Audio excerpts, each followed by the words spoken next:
네, 더불어민주당 김종인 대표가 인터뷰를 했는데요. 그 내용을 정리해보면 문재인 대표는 이 생각을 했던 것 같습니다. 나는 대선 후보 할래. 당신은 당대표 계속 맡으시오. 이렇게 정리될 법한 인터뷰가 나왔습니다. 자, 오늘 아침자에 나온 서울신문 인터뷰였는데요. 자, 야당 계속 취재했던 동아일보 정치부의 길진균 기자와 함께 얘기 나눠보겠습니다. 이런 질문을 이렇게 답한 겁니까? 그렇습니다. 오늘 인터뷰가 이번에 처음 나온 건 아니고요. 네. 당을 대선까지 이끌어 달라는 뉘앙스를 김종인 대표가 그동안 여러 차례 밝혀왔습니다. 네. 오늘 이제 오늘 명백하게 또 다시 한번 밝힌 거죠. 근데 최근에 이제 그 김종인 대표가 당대표로 합의 추대되느냐 안 되느냐 이 문제가 네. 좀 불거지고 있거든요. 더불어민주당 안에서. 네. 그러다 보니 이제 문재인 대표가 이미 나한테 대선까지 당대표를 맡아달라고 했다라는 네. 걸 한번 강조한 거죠. 다시 한번. 자, 그러니까 시점을 먼저 보겠습니다. 김종인 대표로 나 자신을 삼고초려할 때, 그러니까 처음 영입할 때니까 작년 말쯤 될 것 같은데, 그때 이미 두 가지를 약속했군요. 자, 비대표 2번 하십시오. 두 번째, 대선 때까지 당을 이끌어 주십시오. 이 두 가지를 얘기했더니 뭐 실제로 나도 그렇게 얘기했다면서 마치 아무 일도 아닌 듯이 이렇게 가볍게 답을 좀 준 거네요. 그렇습니다. 처음에는 김종인 대표가 거부를 했었죠. 그리고 네. 12월 연말부터 이제 접촉을 했었는데요. 봄에 들어오면서 그 제기를 했었던 걸 다시 한번 강조를 했던 거죠, 오늘. 네. 자, 어제 서울신문과 인터뷰에서 이렇게 자신있게 그거에 있었던 일을 모두 밝혔던 김종인 대표. 오늘은요, 자, 대한민국 경제를 살리기 위한 기업 구조조정, 이와 관련해서 당의 생각과 그동안의 결과와 전혀 다른 얘기를 해놨습니다. 과연 어떻게 얘기했을까요? 들어보겠습니다.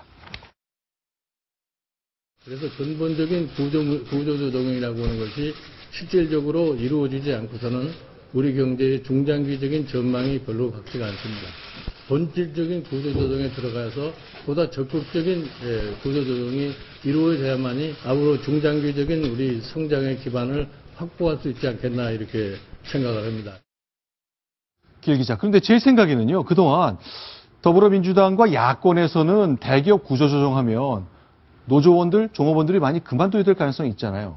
그렇습니다. 그동안 야권에서는 이런 얘기 잘 안 했었던 것 같은데요. 저도 깜짝 놀랐는데요. 네. 깜짝 놀랐기보다는 김종인 대표가 누차 해왔던 얘기죠. 그렇지만 어떤 여당의 당대표로서 구조조정을 찬성하는 것은 어떻게 보면 금기어 같은 겁니다. 왜냐하면 네. 더불어민주당의 가장 큰 지지 기반 중 하나가 양대 노총 등 노동자들 아니겠습니까? 그 노동자들의 그 심리를 자극할 수 있기 때문에 구조조정이 필요하더라도 야당 대표는 저런 얘기를 잘 안 했는데요. 이번에 이례적으로 그 금기어를 입에 올린 거죠. 네. 근데, 자, 더불어민주당이 있다가 이번에 건너왔던 새누리당의 선대위원장 맡았던 강봉균 장관은 반색을 했네요. 그렇죠. 이제 그 사이에 선거 과정에서는 사실 두 분이 굉장히 각을 세우고 비판을 했었는데 네. 이 일에 대해서는 그간 야당은 사실 구조조정만 하면 대기업들 좋아지는 거 아니면서 점주 반대를 해왔는데 네. 어쨌든 이번에 정치권에서 이런 물꼬를 터주기에 긍정적인 변화라고 했는데 사실 김종인 대표의 이런 입장 네. 같은 게서 좀 예견됐던 게 네. 대표 취임하고 나서 바로 민노총을 찾아갔지 않았습니까? 그렇죠. 그래서 이제 사회적 대타협에 타협하지 않았었고 참여하지 않은 부분에 대해서 또 너무 강경 노선에 대해서 비판했던 쪽도 있어서 네. 약간의 변화는 좀 예상돼 있던 것이 아닌가 싶습니다. 자, 그러나 이제 당내에서 어떻게 나올지 모르겠습니다. 자, 대기업 좋은 일 우리가 왜 도와주냐라는 거 하나. 그 다음에 우리를 계속 밀어줬던 민주노총 조직원들, 조합원들이 많이 그만두게 될 수도 있는데 이거 앞으로 어떻게 되는 거냐 생각이 들 법한데 일단 정부에서는 반색 많이 했고 구조조정 계속하겠다는 뜻을 밝혔군요. 일단은 유일호 경제부총리의 경우는 내일 취임 100일이 됩니다. 그거에 맞춰서 이렇게 기자회견 하면서도 기업 구조조정 구조개혁의 하부 부분으로 대상기업이 선정됐으니 아주 속도감 있게 추진하겠다. 주로 이제 조선 해운업체에 관련돼서 지금 어려움을 겪고 있기 때문에 구조조정을 속도감 있게 추진하겠다. 이렇게 입장을 밝힌 상태입니다. 네. 근데 이제 구조조정이라는 게요. 네. 좀 정확하게 알아야 되는 게 더불어민주당에서 얘기하는 것은 구조조정은 당연히 필요하다. 그렇지만 그와 함께 사회 안전망도 확충해야 된다라고 같이 주장하고 있습니다. 그러니까 네. 구조조정을 통해서 실업이 될 수 있는 노동자들이나 근로자들이 네. 실업급여를 확충한다든지 여러 가지 사회 안전망, 복지시설을 늘려서 그 사람들 사회가 수용할 수 있는 그런 방법을 같이 추진하려고 하는 겁니다. 네. 자, 대표적으로 아마 여야가 좀 생각이 대체로 비슷한 공통분모가 생겼기 때문에 먼저 해야 할 것이 배를 만든 배를 가지고 여러 가지 컨테이너로 수출입하는 그 두 가지 산업이 지금 크게 망가져 있잖아요. 이 숫자 한번 공개하겠습니다. 그러니까 지금 적자가 어마어마합니다. 다 조단이거든요. 지금 3대 조사사 지난해 적자를 한번 볼까요? 이게 적자가 아니라 적자입니다. 아니고 적자입니다. 3대 조선사인데 대우조선의 양이 가장 많습니다. 지금 5조 원이 넘고요. 현대중공업과 삼성중공업 역시 지금 1조 5천여 원에 달하는데요. 제가 최근에 중공업 관계자들을 만나봐도 네. 우리나라가 정말 세계 최고의 조선 기술을 갖고 있다. 근데 그러면 뭐하냐. 지금 중국 경제도 어렵고 배를 만들어 달라라는 그런 물량 자체가 들어오지 않아서 우리 기술력을 갖고 있어도 지금 발휘할 수 있는 어떤 세계 경제의 여건이 되지 않는다. 이렇게 한숨을 쉬었습니다. 자, 그런데 이제 대우조선, 그러니까 대우나 현대, 삼성과 같은 조선사가 왜 이렇게 망했냐면요. 자, 지금 화면에 보이는 저 해양 플랜트 만들다가 적자가 어마어마하게 났다면서요. 그러니까 중국 같은 이제 후발 국가들이 쫓아오지 못하도록 좀 네. 더 그런 고기술로 우리가 해보겠다. 그래서 경험이 적은 해양 플랜트 산업에 뛰어들었는데 네. 지금 유가가 떨어졌잖아요. 그래서 네.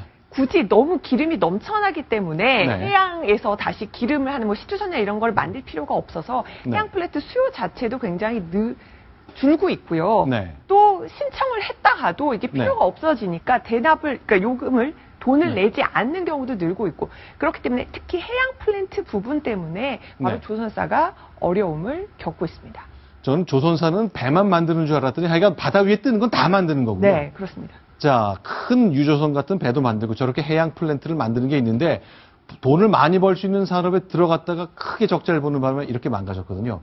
자, 그래서 지금 아마 요즘 잠시 후에 좀 공개하겠습니다만 현대중공업 울산 공장 같은 경우는 텅 비어있는 공장들이 많이 있다고 하는데요.